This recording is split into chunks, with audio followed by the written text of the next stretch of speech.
Assalamualaikum warahmatullahi wabarakatuh. Saya akan menjelaskan mengenai induktor.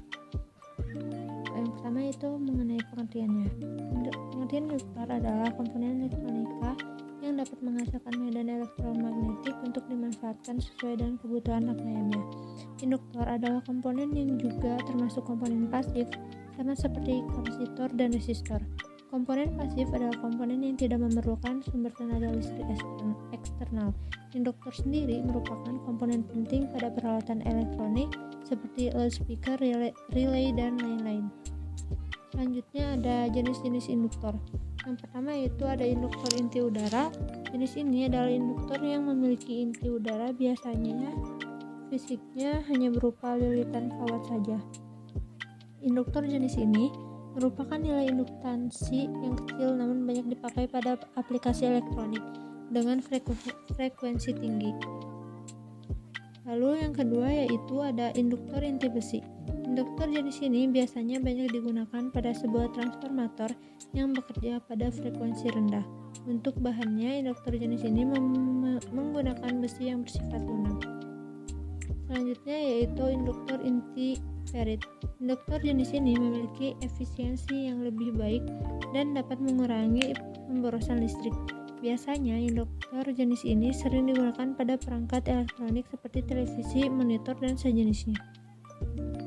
Yang keempat yaitu ada induktor inti toroid. Pengertian induktor inti toroid ini adalah jenis induktor yang terbuat dari bahan inti sejenis ferit namun berbentuk bulat.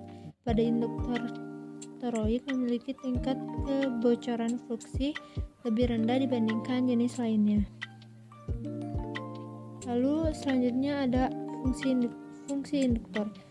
Sesuai dengan pengertiannya, fungsi utama induktor adalah penghasil medan elektromagnetik pada sebuah rangkaian elektronik.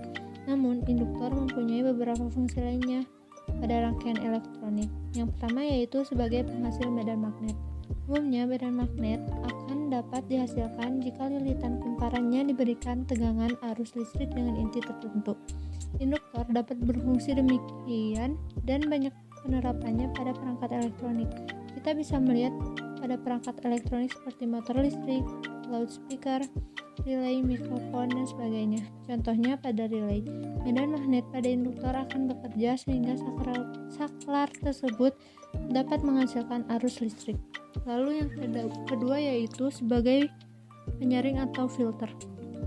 Filter adalah salah satu rangkaian elektronika yang dapat berfungsi untuk menyaring atau mensortir frekuensi tertentu. Pada rangkaian filter, peran induktor sangat penting agar dapat menyaring frekuensinya untuk diblok atau diloloskan. Namun induktor tidak bisa berdiri sendiri untuk bisa berfungsi sebagai filter. Biasanya, induktor akan dikombinasikan dengan komponen pasif lainnya seperti kapasitor dan resistor untuk dapat menghasilkan frekuensi tapi sesuai keinginan. Lalu yang ketiga yaitu sebagai pembangkit frekuensi atau osilator. Induktor banyak dimanfaatkan sebagai salah satu komponen yang dapat menghasilkan medan magnet, terutama jika dikombinasikan dengan resistor dan kapasitor, maka akan dapat menghasilkan frekuensi rendah maupun tinggi. Kegunaan induktor sebagai rangkaian pembangkit frekuensi antara lain seperti pada radio frekuensi, audio frekuensi, dan sebagainya. Komponen induktor ini sangat disarankan pada rangkaian elektronik tersebut. Dan selanjutnya yang keempat yaitu sebagai transformasi arus transformator. Transformator adalah salah satu komponen dari induktor. Dengan inti besi, prinsip kerja trafo berada pada dua lilitan kumparan yang disejajarkan saling berdekatan dengan inti besi atau ferit. Dengan demikian, induktor dapat menghasilkan tegangan atau arus listrik yang dapat menyesuaikan dengan kebutuhan. Lalu selanjutnya saya mengenai cara kerja induktor.